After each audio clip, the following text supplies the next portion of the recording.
नमस्कार बच्चों, कैसे हैं आप सब। आशा करती हूँ आप सभी अच्छे होंगे, स्वस्थ होंगे, खुश होंगे और अपनी पढ़ाई भी अच्छे से कर रहे होंगे। तो जैसा कि आप सभी जानते हैं, मैं हूँ आपकी हिंदी की अध्यापिका और मैं स्वागत करती हूँ आप सभी का आईसीटी वर्चुअल क्लासरूम में। और आज हम यहाँ पर एकत्रित हुए हैं पढ़ने के लिए क्लास 8 की हिंदी। क्लास 8 की हिंदी में आज हम पढ़ेंगे आपकी पाठ्य पुस्तिका वसंत भाग 3 का चैप्टर 7, जिसका नाम है क्या निराश हुआ जाए। और ये चैप्टर लिखा गया है हजारी प्रसाद द्विवेदी जी द्वारा। तो जैसे कि इस पाठ का नाम है, इस चैप्टर का नाम है क्या निराश हुआ जाए, तो इस चैप्टर में हमें ये इस तरह की बहुत सारी चीजें देखने को मिलेंगी कि जैसे जीवन में हम अक्सर क्या होता है कि हम निराशा की तरफ ज्यादा जाते हैं। बहुत सारी चीजें ऐसी होती हैं जीवन में जो हमें निराश करती है और हमारे अंदर निराशा भरती है। जैसे कि हम सुबह सुबह उठते हैं, अगर हम न्यूज़पेपर हम सुबह सुबह पढ़ते हैं तो हम उसमें देखते हैं बहुत सारी खबरें, बहुत सारी बातें जो होती हैं कि आज यहाँ पर ये हो गया, आज वो हो गया, आज चोरी हो गई, आज डकैती हो गई, आज लूट मार हो गई, आज किसी की हत्या हो गई। या अर्थव्यवस्था के ऊपर ही अगर आए तो आज अर्थव्यवस्था इतनी घट गई, या ऐसा हो गया वैसा हो गया। तो ये सारी चीजें जब हम पढ़ते हैं तो ये हमारे अंदर एक निराशा लेकर आती है। और केवल यही नहीं, और दिन भर की जो भी चीजें होती हैं या जीवन में कई चीजें ऐसी होती हैं जो हमारे अंदर निराशा लेकर आती है। तो ये चैप्टर हमें बता रहा है क्या हमें ऐसी चीजों से, ऐसी बातों से निराश होना चाहिए या इनसे आगे निकलना चाहिए या इनको सही करने की कोशिश करनी चाहिए। तो इस तरह की बातें ही हम इस पाठ में बहुत सारी पढ़ने वाले हैं। और ये पाठ हमें बहुत ज्यादा हमारे लिए ज्ञानवर्धक, बहुत ज्यादा हमें एक अच्छा संदेश देने वाला हो सकता है। तो ये हजारी प्रसाद द्विवेदी जी द्वारा लिखा गया एक लेख है, इसको हम पढ़ेंगे। सभी बच्चे ध्यान पूर्वक सुनेंगे और समझने की कोशिश करेंगे। तो चलते हैं स्मार्ट बोर्ड की तरफ और शुरू करते हैं आज का सेशन। तो जैसे कि मैंने आप लोग को बताया, आज हम चैप्टर पढ़ रहे हैं क्या निराश हुआ जाए, और इसके लेखक है हजारी प्रसाद द्विवेदी जी। और हजारी प्रसाद द्विवेदी जी ने बहुत सारी बातें हमें इस पाठ में बताई है जो कि हमारे जीवन के लिए बहुत ज्यादा जरूरी है। हमें ये बताने के लिए बहुत ज्यादा जरूरी है कि हम केवल निराश होकर नहीं, खुश होकर भी हम दुखों का सामना कर सकते हैं, मुसीबतों का सामना कर सकते हैं और उनमें हम अच्छाई ढूंढ सकते हैं।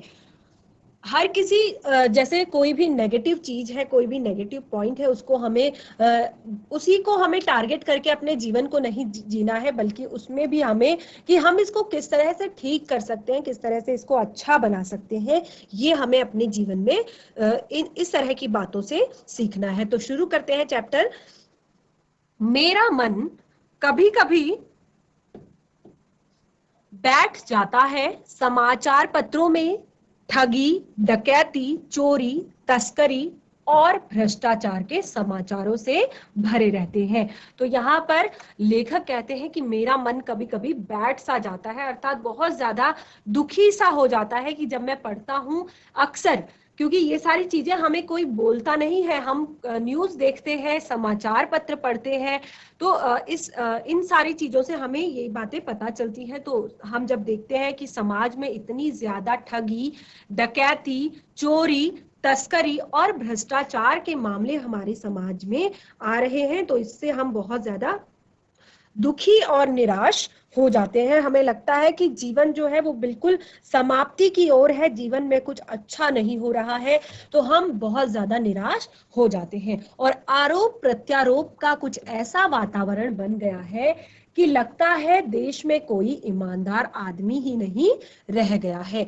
अभी के टाइम में एक दूसरे पर, चाहे आप पारिवारिक एक मामला ही ले लो, या समाज से जुड़ा हुआ मामला ले लो, या जाति से जुड़ा हुआ मामला ले लो, या किसी भी तरह का कोई एक आप देखते होंगे समाज में जो बहुत सारी चीजें चलती हैं, तो उसमें ऐसा लगता है कि लोग एक दूसरे पर आरोप प्रत्यारोप करते रहते हैं। अक्सर एक दूसरे को गलत ठहराने की कोशिश करते हैं, एक दूसरे को नीचा दिखाने की कोशिश करते हैं, चाहे वो राजनीतिक पार्टियां हो, चाहे वो समाज से जुड़े हुए लोग हो, चाहे वो जाति से जुड़े हुए लोग हो, चाहे घर परिवार में ही देखो आजकल भाई भाई भी कितना ज्यादा एक दूसरे के लिए बैर अपने मन में रखने लगे हैं। यानी कि वो जो माहौल है पहले के समय में था वो अब थोड़ा सा बदल रहा है, थोड़ा सा अलग हो रहा है कि लोगों में वो प्रेम, वो अपनापन, वो एक विश्वास जो है वो कहीं ना कहीं थोड़ा सा कम हो गया है। तो आरोप प्रत्यारोप का वातावरण ऐसा हो गया है कि ऐसा लगता है कि देश में अब कोई ईमानदार आदमी रहा ही नहीं है। मतलब जब अगर हम कहीं बाहर समाज में बाहर निकलते हैं तो हमें लगता है कि समाज में कोई भरोसा भरोसा करने लायक आदमी बचा ही नहीं है। चाहे वो आप अपने ऑफिस में हो, चाहे मार्केट में हो, चाहे कहीं पर भी हो, तो आपको लगता है कि क्या यहाँ पे कोई ऐसा व्यक्ति हो सकता है कि जिसपे मैं भरोसा करूं। हर व्यक्ति संदेह की दृष्टि से देखा जा रहा है और हर व्यक्ति को हम एक संदेह की दृष्टि से देखते हैं। हमें लगता है कि कोई व्यक्ति किस तरह से हमारा फायदा ना उठा ले, चाहे हम ही क्यों ना हो। दूसरा व्यक्ति हमारे बारे में सोचता है और हम दूसरे व्यक्ति के बारे में सोचते हैं। और जितने ही ऊंचे पद पर हैं उसमें उतने ही अधिक दोष दिखाए जाते हैं। और समाज में अक्सर ये होता है कि व्यक्ति जितने बड़े पद पर है उसमें उतने ज्यादा दोष निकाले जाते हैं। एक बहुत बड़े आदमी ने मुझसे एक बार कहा कि इस समय सुखी वही है जो कुछ नहीं करता, जो कुछ करेगा भी उसमें लोग दोष खोजने लगेंगे। ये बिल्कुल सही बात यहाँ पर लिखी गई है कि लेखक भी कहते हैं कि उन्हें एक बहुत बड़े आदमी ने एक बार कहा था कि इस समय सुखी वही है जो कुछ नहीं करता। अर्थात चुप रहिए, चुपचाप से बिल्कुल अपना काम कीजिए, किसी से कोई मतलब मत रखिए, तो आप बिल्कुल सुखी है। अगर आप अपने आप में जी रहे हैं तो आप बिल्कुल सुखी है। अगर आप कुछ करने की कोशिश करते हैं, कुछ नया करने की कोशिश करते हैं, कहीं पर बोलने की कोशिश करते हैं, तो सबसे पहले लोग आपकी कमियां निकालने लगेंगे, सबसे पहले लोग आपके अंदर के दोषों को खोजने लगेंगे और उसके जो सारे गुण हैं वो भुला दिए जाएंगे और दोषों को बढ़ा चढ़ाकर दिखाया जाएगा। तो अक्सर कोई व्यक्ति कुछ काम करना भी चाहता है तो सबसे पहले लोग दोष उसी में निकालने लगते हैं और उसके जो गुण हैं, अगर उसने कभी फ्यूचर में कुछ अच्छा किया, भविष्य में आगे उसने भूतकाल में कुछ अच्छा किया भी होगा, तो लोग वो सारी चीजें भूल जाते हैं और उसके दोषों को बढ़ा चढ़ाकर दिखाते हैं। दोष किसमें नहीं है होते? तो ये बात यहाँ पर बिल्कुल सही कही है कि दोष किसमें नहीं होते, दोष तो किसी में भी हो सकते हैं। यही कारण है कि हर आदमी दोषी अधिक दिख रहा है, गुणी कम। दोष तो हर एक व्यक्ति में होते हैं, अर्थात सर्वगुण संपन्न जो है वो कोई भी व्यक्ति नहीं होता है। आज के समाज में हम किसी को भी सर्वगुण संपन्न नहीं कह सकते। कोई व्यक्ति किसी काम में अच्छा है, कोई व्यक्ति किसी चीज में अच्छा है, कोई व्यक्ति किसी चीज में अच्छा है, कोई किसी चीज में थोड़ा सा कम है। तो गुण और दोष तो ये हमारे अंदर पहले से ही होते हैं कि सर्वगुण संपन्न कोई नहीं होता। दोष हर एक व्यक्ति में होता ही है और यही कारण है कि हर एक व्यक्ति जो है, हर एक आदमी जो है वो दोषी दिख रहा है, गुणी कम। तो जो दोष उसके अंदर है उसको पहले निकाल दिया जाता है, जो कमी उसके अंदर है वो कमी उसकी पहले समाज के सामने रख दी जाती है।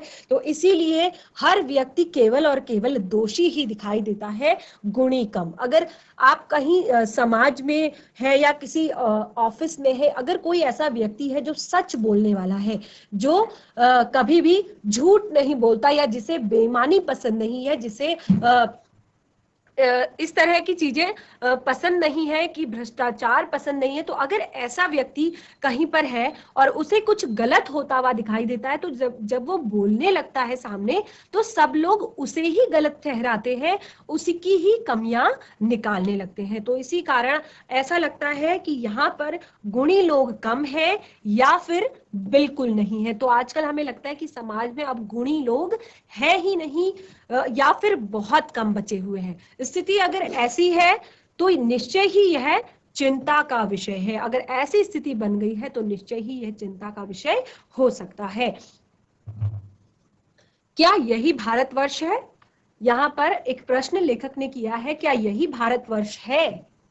क्या यही हमारा भारत देश है जिसका सपना तिलक और गांधी ने देखा था उस समय जब हमारा देश आजाद हुआ था। और हमारे आजाद भारत के लिए हमारे देश के कुछ महापुरुषों ने कुछ अच्छे सपने देखे थे अपने भारत को, क्योंकि उस जिस तरह से जिन मुसीबतों को झेलकर, जिन परेशानियों को झेलकर उन्होंने अपने देश को आजाद करवाया था, तो उसके बाद उन्होंने अपने देश के लिए, अपने भारतवर्ष के लिए कुछ सपने देखे थे कि हमारा देश भारत ऐसा होना चाहिए। रविंद्रनाथ ठाकुर और मदन मोहन मालवीय का महान संस्कृति सभ्य भारतवर्ष किस अतीत के गह्वर में डूब गया है।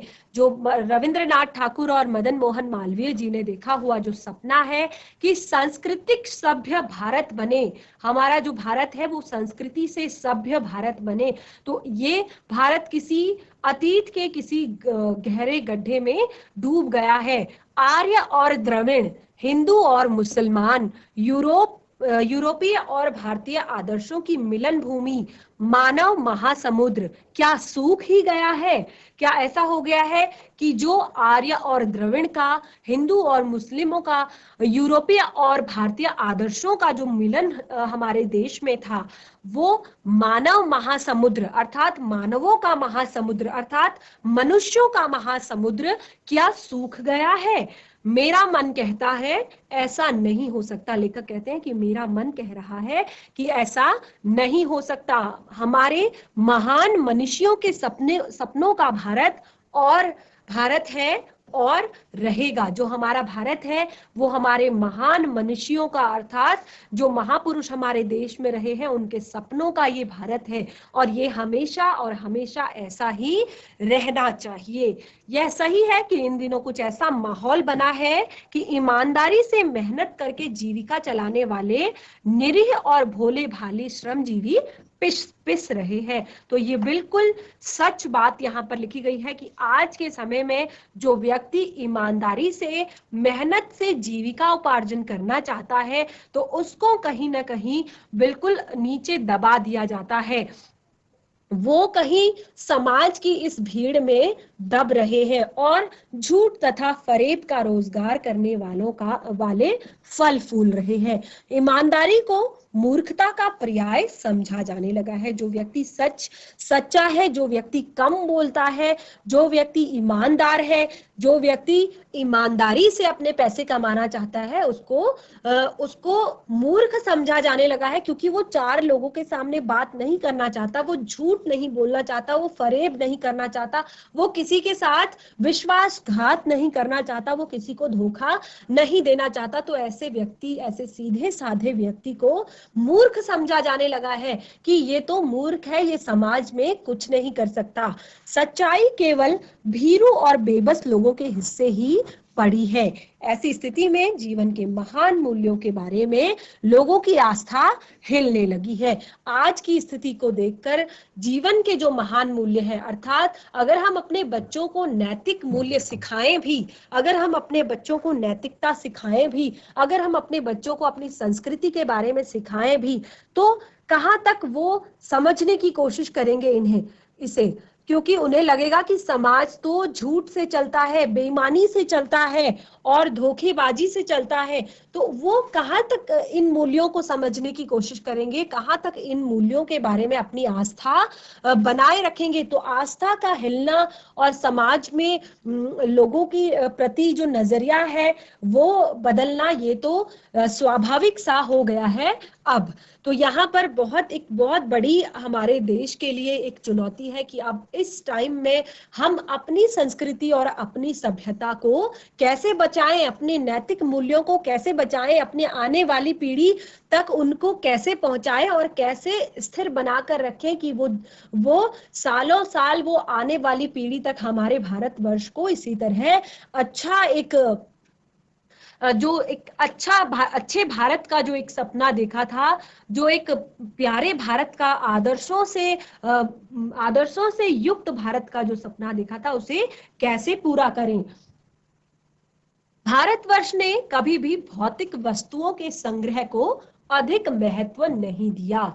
शुरुआत में हमारे भारतवर्ष अर्थात यहाँ पर पूरे भारत के लोगों के बारे में बात की है, किसी भी इंडिविजुअल व्यक्ति का, किसी भी एक व्यक्ति के बारे में बात नहीं की है। यहाँ पर पूरे देश की बात की है कि हमारे भारतवर्ष ने कभी भी भौतिक वस्तुओं के संग्रह को बहुत अधिक महत्व नहीं दिया, अर्थात उसने क्या किया, उसकी दृष्टि से मनुष्य के भीतर के जो महान आंतरिक गुण है वो स्थिर भाव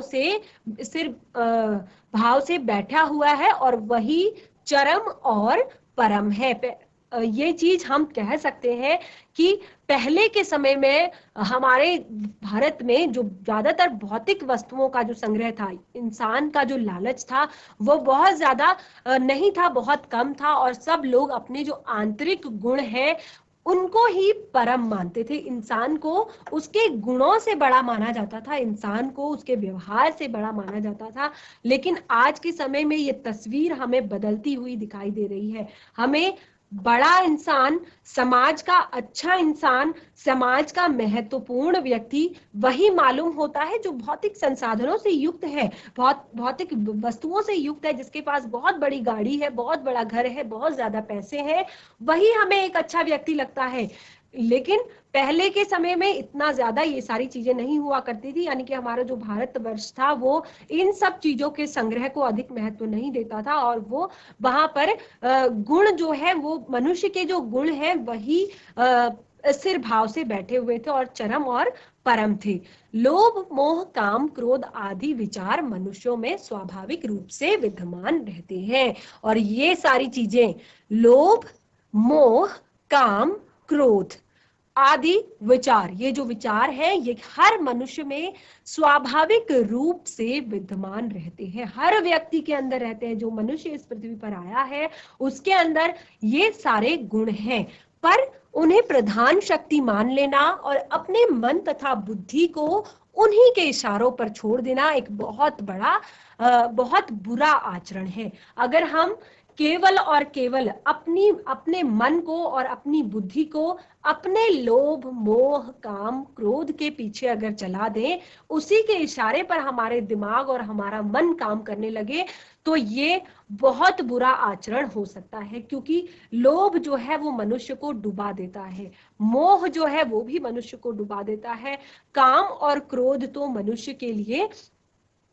चिता के समान है, मृत्यु के समान है। तो ये सारी चीजें केवल और केवल अगर हम इनको प्रमुख विषय अपने जीवन को जीने का बना ले तो ये केवल विनाश की ओर मनुष्य को लेकर जाती है। तो ये एक बहुत बुरा आचरण माना जाता है। अगर हम लोभ के वश में हैं तो हमें कुछ भी नहीं दिखाई देता है। हम समाज में सारे रिश्ते, सारे नाते, सब कुछ भूल जाते हैं। तो सारी चीजें जो है वो सारी चीजें जो अधिक मात्रा में है, अगर वो हमारे मन और हमारे मस्तिष्क पर अगर हावी हो जाती है तो ये हमारे आचरण को, हमारे व्यवहार को बुरा बना देती है।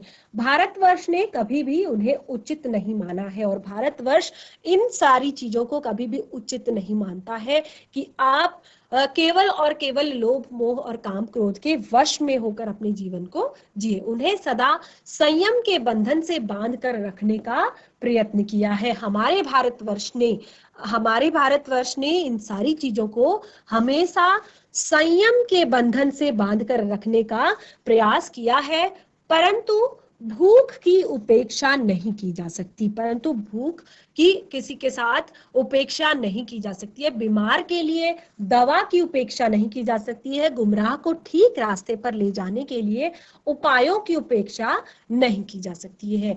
हुआ यह है कि इस देश के कोटि कोटि दरिद्र जनों की हीन अवस्था को दूर करने के लिए ऐसे अनेक कायदे कानून बनाए गए हैं जो कि कृषि, उद्योग, वाणिज्य, शिक्षा और स्वास्थ्य की स्थिति को अधिक उन्नत और सुचारू बनाने के लक्ष्य से प्रेरित है। परंतु जिन लोगों को इन कार्यों में लगना है उनका मन सब समय पवित्र नहीं होता है। यही एक बहुत बड़ा रीजन है, बहुत बड़ा कारण है अविश्वास का, और समाज में इंसान का दूसरे इंसान पर भरोसा नहीं करने का, और ठगी का, डकैती का, चोरी का, तस्करी का और भ्रष्टाचार का। यानी कि जब जब इंसान अपने काम के प्रति निष्ठावान नहीं होगा, अगर जिसको जो काम संसार में यहाँ समाज में सौंपा गया है, कि चाहे वो समाज से जुड़े हुए लोगों के लिए हो, चाहे वो स्वास्थ्य व्यवस्था के लिए हो, चाहे वो शिक्षा के क्षेत्र में हो, चाहे वो वाणिज्य के क्षेत्र में हो, चाहे वो उद्योगों से जुड़े हुए क्षेत्र में हो, चाहे कृषि से जुड़े हुए क्षेत्र में हो, अगर मनुष्य अपने मन को उन कामों के लिए पवित्र नहीं करेगा कि वो उन्हीं कामों के लिए वो काम उसका है और वो अपने काम को सुचारू रूप से करे, समाज की सेवा समझ के करे और अपना काम समझ के करे, तो इन कार्यों में अगर उसका मन नहीं लगेगा तो यही इस समाज में अविश्वास का सबसे बड़ा कारण बन जाता है। और प्रायः वे ही लक्ष्य को भूल जाते हैं, अर्थात वो भूल जाते हैं कि उनका काम क्या है, उनका लक्ष्य क्या है, और वो अपनी ही सुख सुविधाओं की ओर ज्यादा ध्यान देने लगते हैं। अर्थात वो ये भूल जाते हैं कि उनको क्या जिम्मेदारी दी गई है, वो क्या काम कर रहे हैं, उनको क्या किस लिए उनको समाज का यहाँ पर नेतृत्व दिया गया है, समाज का ये एक हिस्सा दिया गया है कि आप इस चीज में सुधार करो, आप इस काम के लिए बने हो, आपने ये एजुकेशन ली है तो आप इस काम को अच्छे से करो। तो अगर व्यक्ति अपनी सुख सुविधाओं में ही लीन हो जाएगा, जो उसको काम दिया गया है वो उसको नहीं करेगा, तो जाहिर सी बात है काम में गड़बड़ी हो जाएगी और समाज में ये सारे जो काम है, अविश्वास से जितने भी काम पैदा होते हैं, अविश्वास से जितनी भी दुविधाएं पैदा होती हैं, ये सारी दुविधाएं आने लगेंगी। तो बहुत ही प्यारा ये पाठ है, जैसे कि मैंने आपको शुरू में ही बताया कि पाठ का नाम है क्या निराश हुआ जाए। तो इतनी सारी बातें अभी तक हमने पढ़ी हैं